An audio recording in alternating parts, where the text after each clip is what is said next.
Hello mga par, kumusta? Isang magandang araw para sa ating lahat. Eto at nagbabalik trabaho na naman tayo. Isang umagang kay ganda, isang bakbakan na naman to.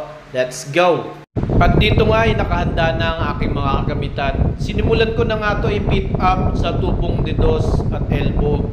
At kung hindi nyo nga pala may tatanong, ito nga palang ginagawa ko ay para to sa steam trap. Pressurize nga pala to, kaya kailangan natin itong baonan ng 6011. Sa paggamit nga pala natin ng 6011 na rod, kailangan makita natin meron siyang keyhole at magkaroon siya ng penetration sa loob. Naglatag din ako ng para blanket dito para di masira yung rubberized natin na flooring. Natapos ko na nga yung isang tubo na may elbow. Ito pangalawa na nga itong binabanatan ko ng 11 ngayon. Ito nga pala yung dulo nito ay meron ng plan sa dulo.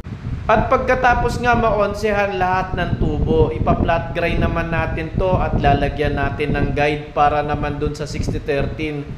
At dito nga ipapatong ko muna sa magkabilang bakal kasi medyo masakit na yung likod ko kakaupo. Kailangan ko naman siguro ng posisyon na patayo.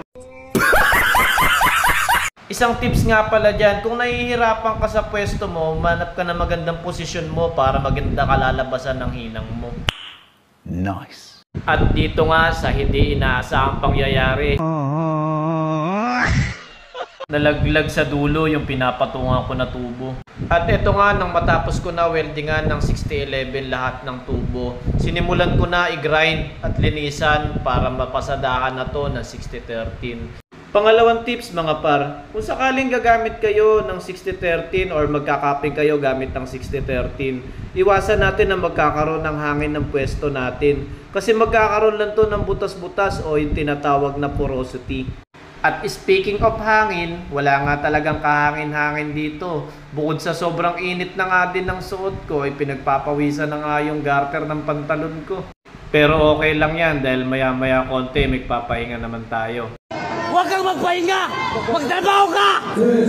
At kung umabot ka pa sa punto ng pinanonood mo, comment down below ka dyan kung hanggang saan umabot ang video na to.